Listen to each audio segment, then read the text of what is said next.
La verdad que no quería dejar pasar, no tenía previsto hablar, pero estamos próximos al cumplimiento del nuevo aniversario de la creación de la Unión Cívica Radical. El 26 de junio del año 1891 se creaba la Unión Cívica Radical en momentos muy difíciles, en búsqueda de luchar por un régimen o contra un régimen descreído y falaz. Fue Leandro Alem, junto con un puñado de hombres de tremendo valor y profundas convicciones, que tomaron la decisión de reunirse y de entender que la creación de este partido tenía que ver fundamentalmente con la defensa de muchos derechos que eran conculcados para la sociedad argentina. De más está decir que habiendo pasado 134 años de nuestra vida, habiendo puesto la cantidad de presidentes, sobre todo a principios del siglo pasado, con grandes referentes históricos, como don Hipólito Yrigoyen, el presidente Alvear, la segunda gestión de don Hipólito Yrigoyen del 2030, con personalidades honorables que honran a la política en general, como fue la figura de don Humberto Ilia, de Frondizi, de Justo y de Ortiz, que también llegan a una convergencia con la Unión Cívica Radical a la cabeza. Y ya mucho más contemporáneo la llegada de Alfonsín. ¿Qué quiero decir con todo esto?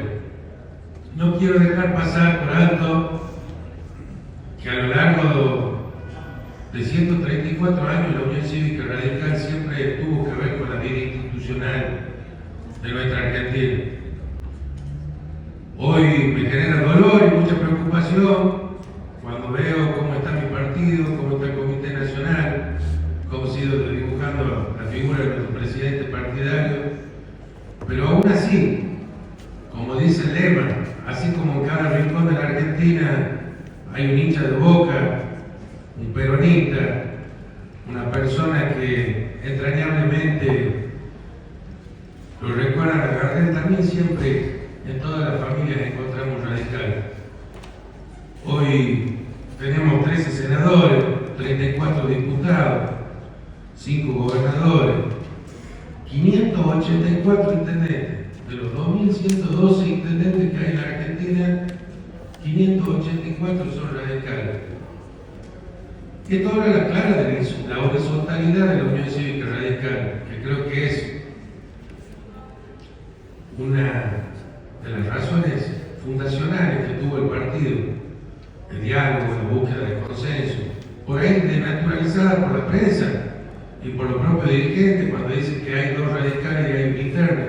Eso tiene que ver con nuestra génesis, con la horizontalidad. Espero que este momento de reflexión, el 26 de junio, les sirva a todos los radicales para que volvamos a encontrar el camino, para que nos demos cuenta que el adversario hoy es el presidente de la nación, que tiene una lógica que busca la destrucción definitiva de los partidos políticos tradicionales en la Argentina. Yo ayer veía datos que me generaron dolor como hombre de la política y pensaba en la India en 1.500 millones de habitantes y 73 años de democracia y lo que habían conseguido, y 1.600 millones de personas en China con el comunismo en 77 años y lo que habían conseguido. Y la reflexión es la siguiente, que encontrar administradores eficientes es muy difícil. Son muy pocos los países del mundo. El costo de la democracia, el costo de la libertad individual, el costo de pelear por los derechos que son inherentes al ser humano y a la persona, a veces trae aparejada mucha pobreza, mucho retraso, mucha indigencia. Sin embargo, sigo creyendo en la política como herramienta de transformación. Sigo creyendo en la política como una herramienta que busque como finalidad la redistribución del ingreso de manera más justa y equitativa. La Unión Cívica Radical Radical, el partido al cual amo, el partido por el cual trabajo todos los días de mi vida. Tengo el privilegio de hacer política, de hacer lo que me gusta, en un contexto difícil, en un país peronista, en una ciudad peronista. Sin embargo, uno se llena de satisfacción cuando ve que hay muchísimos militantes de la Unión Cívica Radical, por ahí durante mucho tiempo, con alguna vergüenza, decían yo soy antiperonista, otros decían soy independiente, pero en realidad vienen de un semillero donde genéticamente, por un lado o por el otro, la familia vienen de familias que han sido colaboradores de la Unión Cívica Radical. El radicalismo le acercó a la provincia de Tucumán más de 11 gobernadores. Algunos de la gente no lo recuerda, pero no quiero dejar de mencionarlo: a Miguel Crito, a Juan Bautista Bacari, a Federico Álvarez Toledo, a Miguel Campero, a José Graciano Sortey, a Celestino Geise. ¿Y por qué hablo de esto? Porque estoy orgulloso de la coherencia a lo largo de los años de la Unión Cívica Radical. Porque cuando todos los valores de la política se van perdiendo, también provengo de una familia que soy la quinta generación. Mi bisabuelo, cuando el apellido no era compuesto, murió siendo precandidato a gobernador en el año 36. Se llamaba Julio César Romano.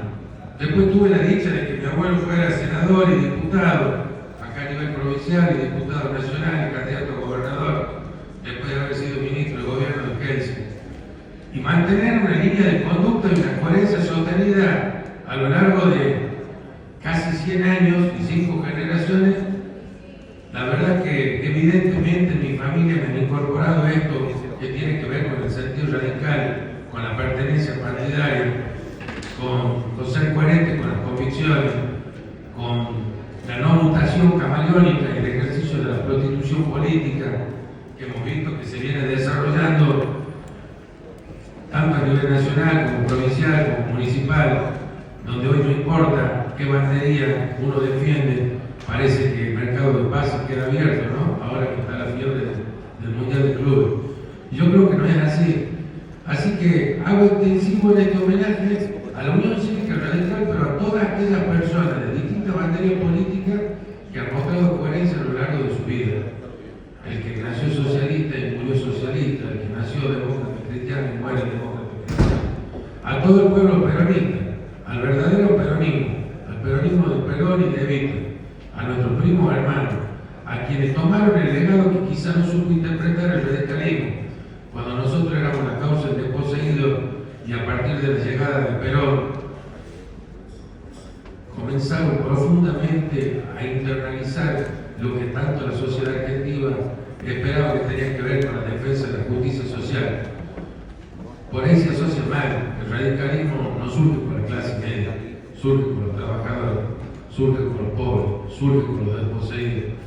Así que me parece que hoy el adversario no tiene que ver con el peronismo, sino con un gobierno que le falta sensibilidad social, un gobierno que es arbitrario, que es autoritario, un gobierno que no tiene respeto por los demás, que no tiene respeto por la independencia de poderes, que no tiene respeto por la Constitución Nacional, un gobierno que a mí me ha dado vergüenza ajena, que estando en España hable de que muerte el socialismo, un gobierno que no entiende que él cumple un rol de primer mandatario y que debe respeto absolutamente para todos, un hombre que demoniza, que individualiza, que desprestigia, así como lo hizo con Darín, con Alan Espósito.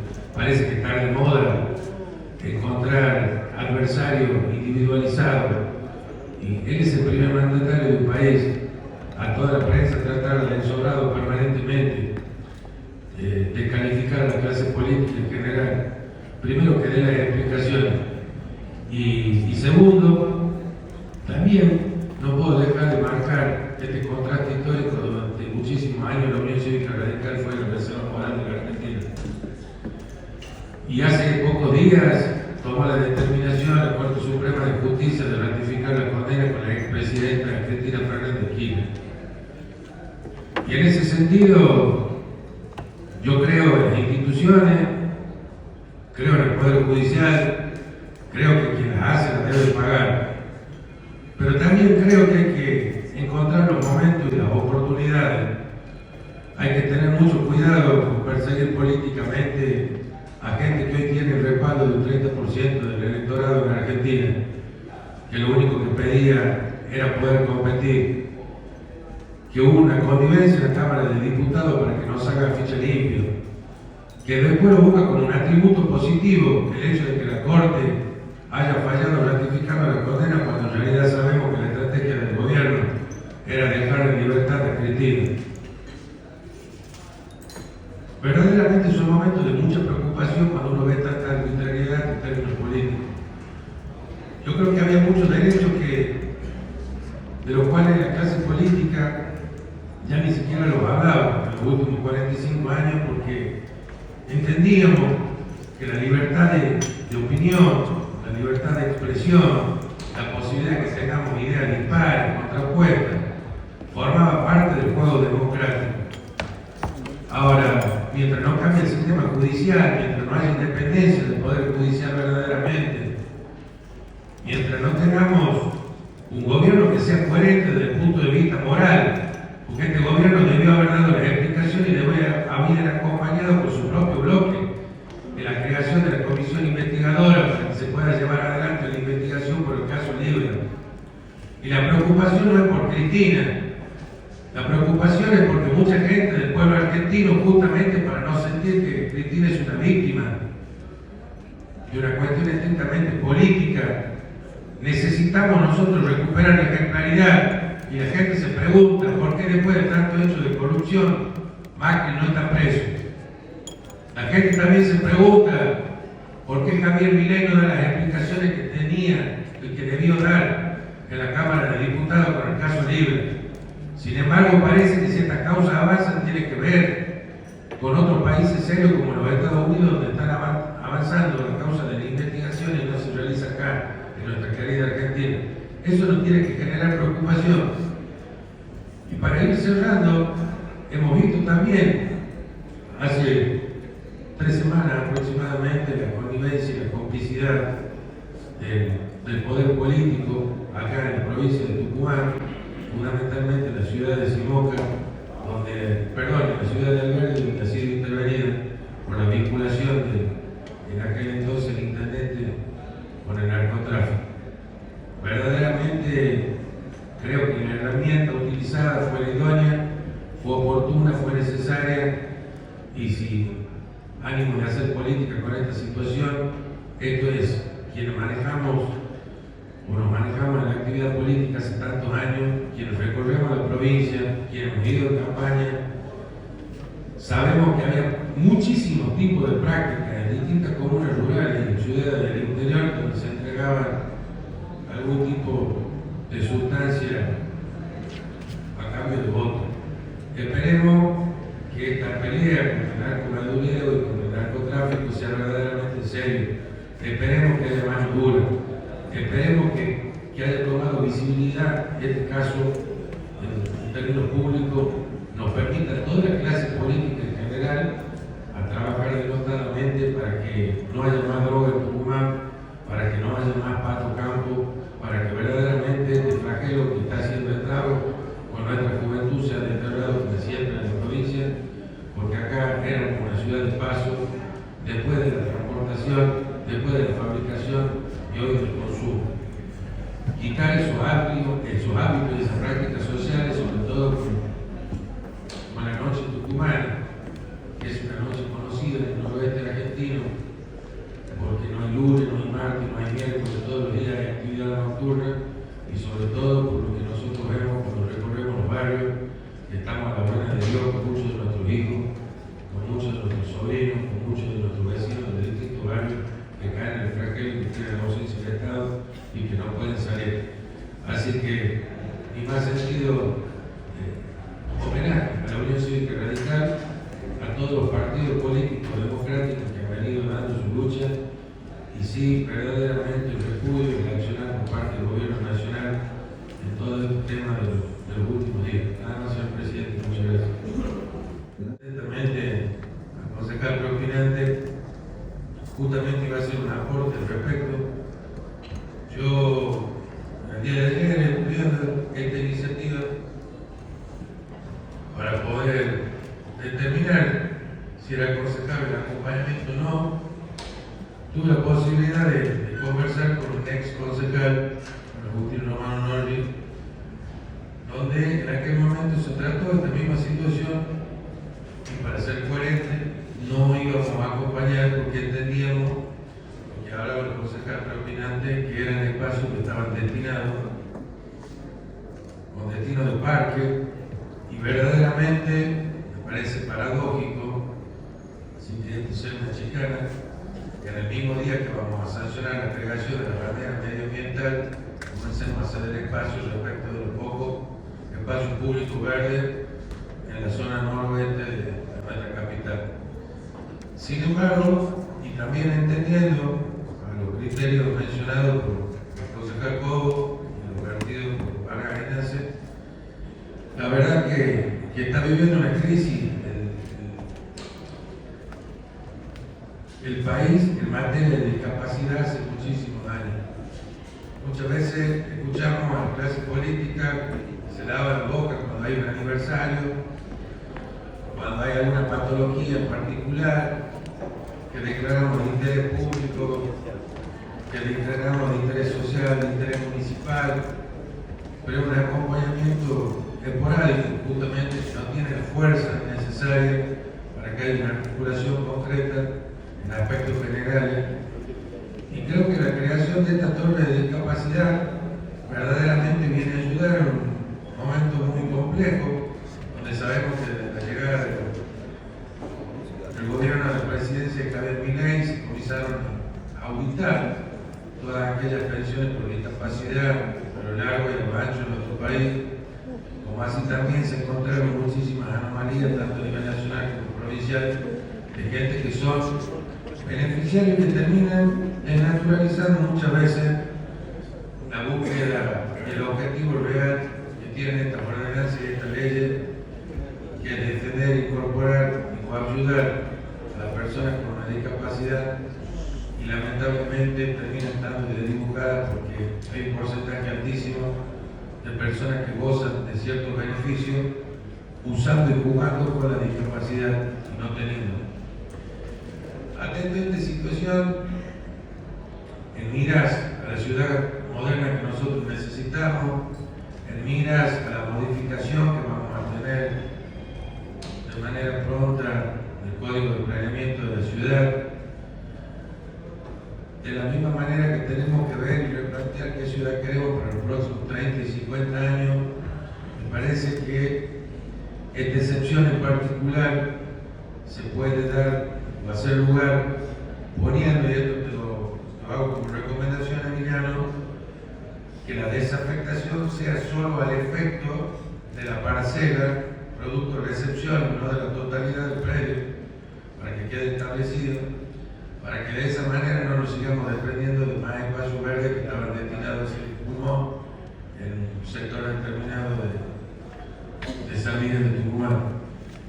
Y bueno, felicito la iniciativa, la verdad que no hay mucho más para decir cuando uno ve que son fondos no reintegrables, que tienen que ver con una situación de crisis que vive la discapacidad. Lo vemos de un padre que es médico, que formó parte de aquella junta de discapacidad durante mucho tiempo, médico legal y laboral, y vemos que verdaderamente el que sufre día a día de alguna discapacidad es el que más lo padece, a todos los trámites, de manera cotidiana. Y hablamos de ciudades modelo, de ciudades integradoras, y verdaderamente Tucumán todavía está muy lejos y deja muchísimo que desear en cuanto a la operatividad para la vida, ¿no? para el día a día, para lo que necesita un ciudadano para poder moverse con dignidad.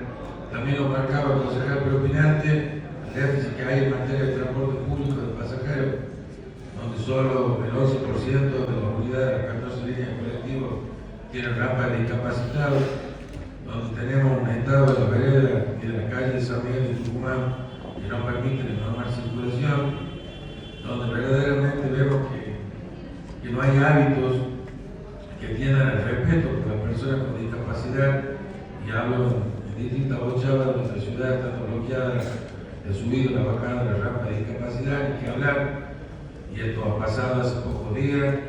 En la librería más importante que tenemos en Tucumán tampoco hay rampa de discapacidad, en los hoteles céntricos tampoco hay rampa de discapacidad, en ningún lugar donde se dé una conferencia que debería estar reglamentado por ordenanza la exigencia de que tenga rampa de discapacidad. La verdad es que nos falta un montón en materia de discapacidad para trabajar. Así que bueno, felicito esta iniciativa, que sea un lugar donde la gente pueda realizar no solo la tramitación de su certificado y la junta de discapacidad para que puedan hacer la junta médica correspondiente, sino fundamentalmente que sea un epicentro de toda la discapacidad en general para que puedan llevar adelante una multiplicidad de trámites que permitan mejorar su condición de calidad de vida y sobre todo su funcionamiento cotidiano. Nada más, señor presidente. Quiero felicitar a la autora del proyecto. Me parece que es una iniciativa importante y significativa. El 72% de las actividades que se desarrollan en algunas instituciones, algunas que tienen muchísimos años, se vienen dando de manera irregular, porque no tienen los balances, porque no se reúne la comisión directiva, porque no tienen la personalidad jurídica, no tienen caída, y verdaderamente, como decía el concejal predominante, hacen a la vida social de cada uno de los barrios de San Miguel de Tucumán. Y en función de eso, poder contar con el asesoramiento administrativo y jurídico que le permita mantener los papeles en regla, que le permita tener su normal funcionamiento, que le permita a muchísimos de esos padres, profesores, instructores y gente vinculada tanto a la recreación, a la cultura y el deporte de Tucumán, que entregan su vida muchas veces a los procesos formativos de los niños, de los jóvenes, de los adolescentes, en los distintos barrios, y que se encuentran con muchísimas necesidades de manera permanente.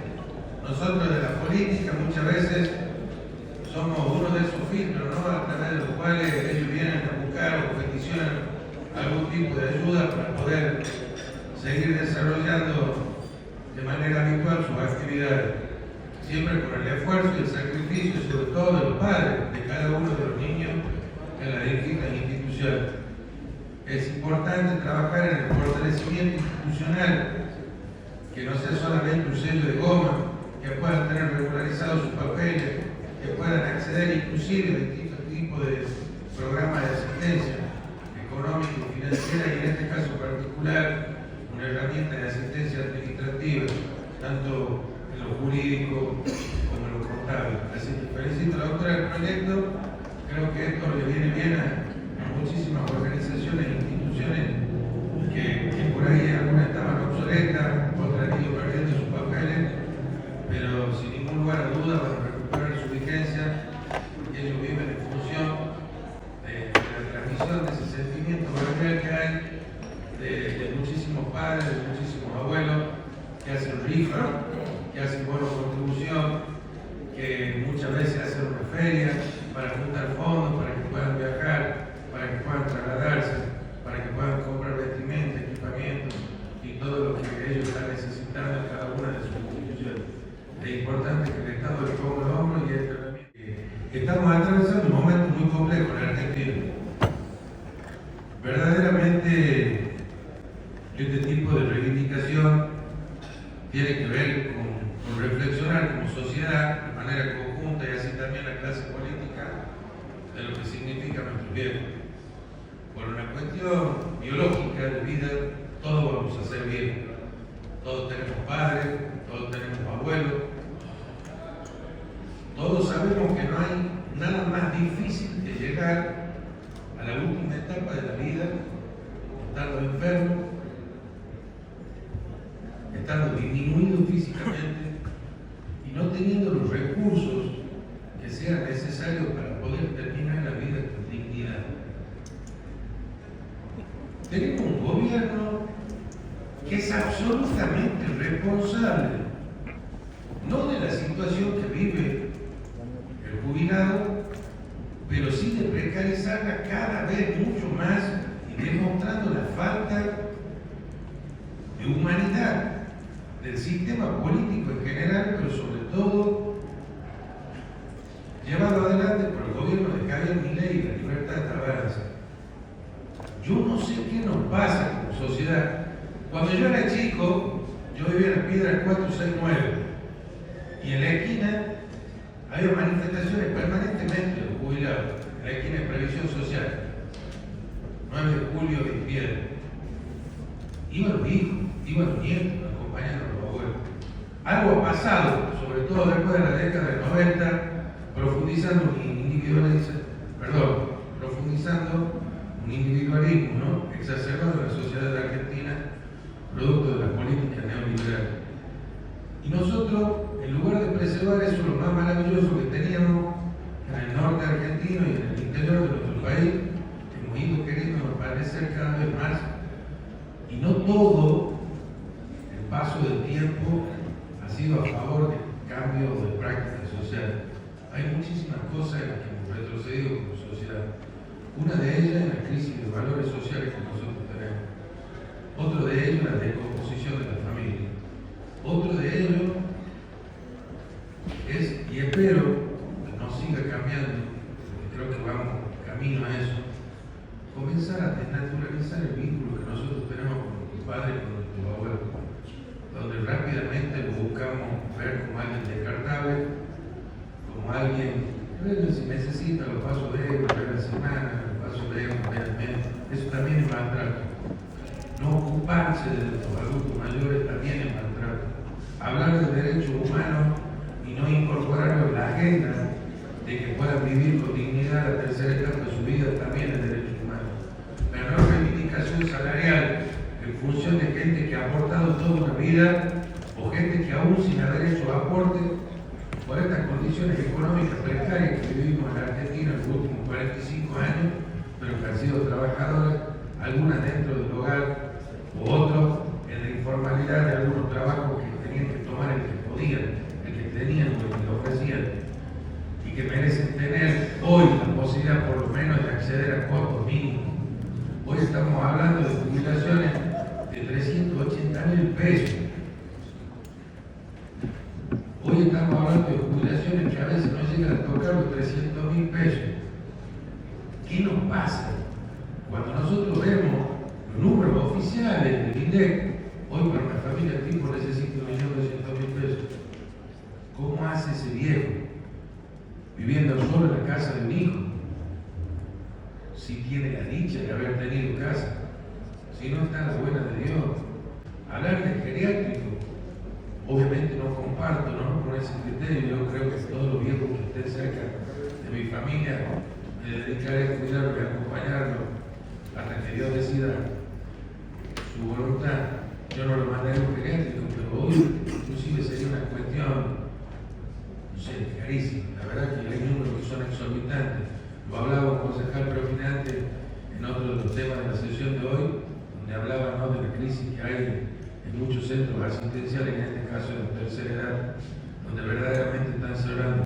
El mundo va para otro lado. El uso de la tecnología, la informatización de muchísimas cosas también nos van haciendo perder el valor de la vida, de los vínculos interpersonales. Lo vemos un domingo en nuestra casa. Imagínate el vínculo que podemos tener con nuestros padres o con nuestros abuelos. Cuando alguien o alguno de ustedes que por ahí peinan canas era más chico, era la costumbre normal, visitar al papá, visitar a la mamá, tener un vínculo. El vínculo tenía que ver también con el afecto, no solo con una cuestión económica de manutención. Entonces son distintas formas de maltratarlo. Olvidarlo es maltratarlo, no reivindicarlo es maltratarlo, no acompañarlo, no levantar la voz por ello también es maltratarlo. Entonces la verdad que aplaudo este tipo de iniciativas para que lo pongamos en la palestra. ¿Qué nos pasa? Y si no nos miramos el ombligo, yo puedo mandarle plata a mis padres, yo puedo mandarle plata a mi abuelo, y nosotros estamos salvados, y el resto de la sociedad no nos da pena cuando recorremos el país, cuando recorremos los barrios, cuando vemos que la gente tiene que tomar 2 pastillas por día y a veces toma una, o si tiene que tomar una, toma 3 veces a la semana. No tienen derecho a ser juzgados, no tienen derecho a tener una tercera etapa de su vida con dignidad. A eso hemos llegado. Entonces, cuando hablo de la falta de sensibilidad de este gobierno, es verdaderamente preocupante y aberrante.